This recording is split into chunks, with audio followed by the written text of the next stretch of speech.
Ward सदस्यों के action यानी कि चेतावनी रैली के बाद अब हो जाएगी बल्ले बल्ले। जी हां, आप सही सुन रहे हैं, अब वार्ड सदस्य सरकार के आमने सामने वाली स्थिति में आ गए हैं। सम्राट चौधरी और विजय कुमार सिन्हा नए उप मुख्यमंत्री बन गए हैं।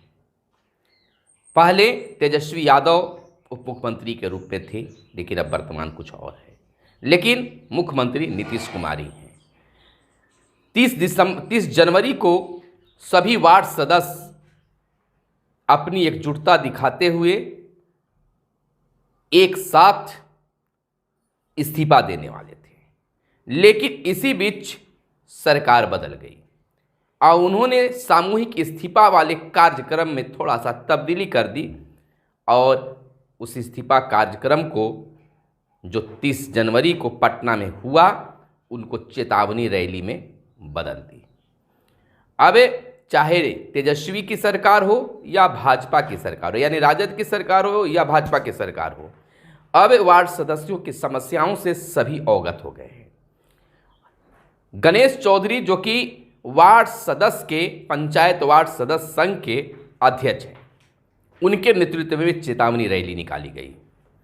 पटना गर्दनी बाग में दर्जनों की संख्या में, सैकड़ों की संख्या में वहां वार्ड सदस्य पहुंचे, हुंकार भरा, चेतावनी दी सरकार को कि हमारे हक का अधिकार को अगर हनन करते हैं तो हम भी आपको समय पर जवाब देंगे।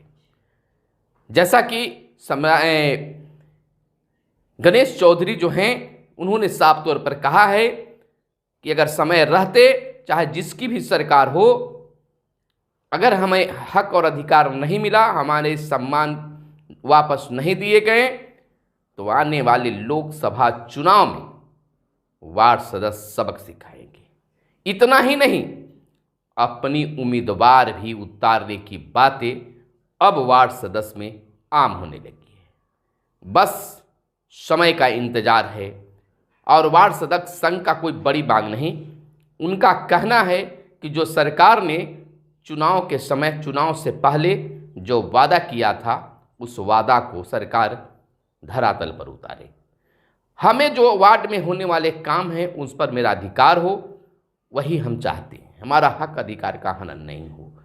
जहाँ तक भत्ता बढ़ाने की बात है, तो यहाँ भी भेदभाव करने का आरोप वार्ड सदस्यों ने लगाया है।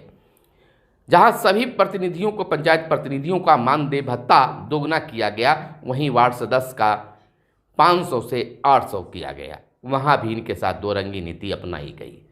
तमाम चीज़ों को जानने के लिए आप चैनल को सब्सक्राइब कर लीजिए, क्योंकि हमेशा आपके लिए हम खबरें निकाल कर लाते रहते हैं। तो दोस्तों, उम्मीद है कि आप चैनल को जरूर सब्सक्राइब कर लीजिएगा और वार्ड सदस्य संघ के जितने भी व्हाट्सएप ग्रुप हैं, सभी में इस वीडियो को जरूर शेयर कीजिएगा, ताकि आपकी आवाज़ बुलंद हो। अपने मित्रों के पास जरूर भी इस वीडियो को भेजिएगा और चैनल को सब्सक्राइब भी करवाइएगा। वीडियो पसंद आया तो लाइक कीजिएगा, लेकिन उससे पहले अब वह दिन दूर नहीं जब वार्ड सदस्यों को उनका हक अधिकार मिलेगा। मात्र एक ही काम करना है। अगर आप लोग तैयार हैं तो आपका हक और अधिकार कोई छीन नहीं सकता है। इसके लिए एकजुटता लानी होगी। समय समय पर आपने एकजुटता दिखाई है, जिसका लाभ भी मिला है। यह बातें जो हैं आपके वार्ड सदस्य, पंचायत वार्ड सदस्य संघ के प्रदेश अध्यक्ष गणेश चौधरी ने कहा है। देखिए, सुनिए, समझिए कि आपके प्रदेश अध्यक्ष गणेश चौधरी क्या कुछ कह रहे हैं, समझा रहे हैं, सरकार को चेतावनी दे रहे हैं। देखिए इस वीडियो को। नमस्कार, प्रणाम। मैं गणेश कुमार चौधरी, पंचायत वार्ड सदस्य संघ के बिहार प्रदेश अध्यक्ष, सभी प्रदेश पदाधिकारी, जिला अध्यक्ष, प्रखंड अध्यक्ष, पंचायत अध्यक्ष एवं वार्ड सदस्यगण, वार्ड क्रियान्वयन प्रबंधन समिति के सभी सदस्यगण, संघ के सभी वरिष्ठ साथीगण, सबों को 30 जनवरी 2024 राजधानी पटना गर्दनी बाग धरना स्थल पर चेतावनी रैली को सफल बनाने के लिए बहुत बहुत धन्यवाद, बधाई एवं शुभकामनाएं। साथियों, पंचायत वार्ड सदस्य संघ की चेतावनी रैली में अपना तन मन धन से सहयोग प्रदान करने के लिए जिस प्रकार से आप लोगों ने कड़ाके की ठंड में बिहार सरकार के दोहरी नीति के खिलाफ में बिहार सरकार की अफसरशाही के खिलाफ में एकजुट होकर चट्टानी एकता के साथ, संगठन के साथ खड़ा होने का काम किया है। इसके लिए पंचायत वार्ड सदस्य संघ आपका सदैव ऋणी बना रहेगा। साथियों, पंचायत वार्ड सदस्य संघ सदैव अपने वार्ड सदस्यों की मान सम्मान और अधिकार की लड़ाई लड़ने के लिए एकजुटता के साथ बिहार सरकार के सामने में चुनौती पूर्वक लड़ाई खड़ा करने का काम कर रहा है। साथियों, बिहार के 38 जिला के सभी प्रखंडों से, सभी पंचायतों से उपस्थित वार्ड सदस्यों ने जो एकता का परिचय दिया, यह हमारे लिए ऊर्जा का समान बना हुआ है, हमारे लिए शक्ति प्रदान करता है इस आंदोलन में, और हम आगे बढ़ने के लिए तैयार हैं।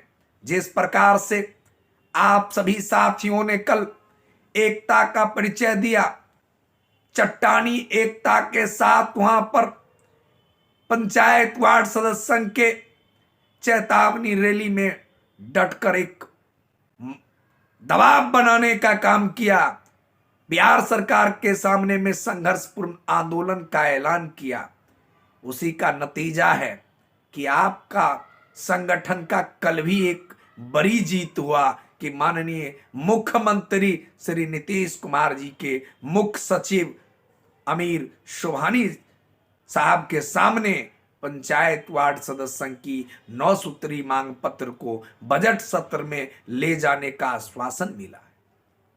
साथियों, पंचायत वार्ड सदस्य संघ न किसी किंतु में है और न किसी परंतु में है, न पंचायत वार्ड सदस्य संघ पक्ष के साथ है और न विपक्ष के साथ है। पंचायत वार्ड सदस्य संघ ने एक ही संकल्प लिया है, वार्ड अधिकार बचाओ आंदोलन को सफलपूर्वक जीतने के लिए आया है।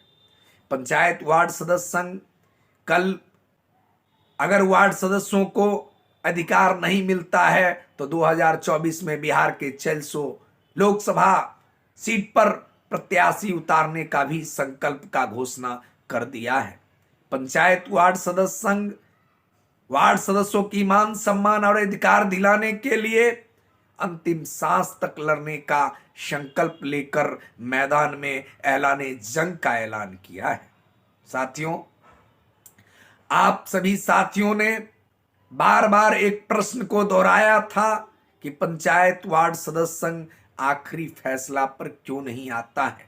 पंचायत वार्ड सदस्य संघ ने ऐलान किया था कि 23 जनवरी 2024 को सामूहिक इस्तीफा दे देंगे, लेकिन बिहार के सत्ता और विपक्ष की सरकार जिस प्रकार से वार्ड सदस्यों की मान सम्मान और अधिकार में कटौती कर खेल खेलने का काम किया, धोखा देने का काम किया, आंख में धूल झोंक कर बंद दरवाजे से सामूहिक इस्तीफा देकर कैबिनेट ही यहां से रवाना हो गया। लेकिन हम वार्ड सदस्यों ने नई सरकार को एक नए रणनीति के तहत 30 जनवरी 2024 को चेतावनी रैली में उस रैली को तब्दील करके और सफलतापूर्वक आप लोगों ने जो इस कार्यक्रम में अपना योगदान दिए हैं, यह सफल हुआ है। इसके लिए पुनः आपका बहुत बहुत धन्यवाद, आभार प्रकट करते हैं। आपका हम ऋणी हैं कि आप लोगों ने एक वार्ड सदस्यों के ऊपर इतना बड़ा जिम्मेदारी और इतना बड़ा विश्वास दिखाया है, जिस विश्वास पर खरा उतरने के लिए मैं अंतिम सांस तक आपके अधिकार के लिए लड़ता रहूंगा। साथियों, पंचायत वार्ड सदस्य संघ बिहार प्रदेश इकाई ने एक संकल्प लिया है कि वार्ड सदस्यों की 9 सूत्री मांग पत्र अगर बजट सत्र में पूरा नहीं होता है तो विधानसभा का घेराव भी करेंगे। अगर उससे भी सरकार नहीं मानती है तो बिहार सरकार के मुख्यालय के सामने विधानसभा के गेट पर आत्मदाह करने की भी तैयारी घोषणा कर लिया गया है। इसके लिए आप सभी साथियों का सहयोग समर्थन सदैव रहना चाहिए, क्योंकि आप का ही सहयोग से यह संगठन एक चट्टानी एकता के साथ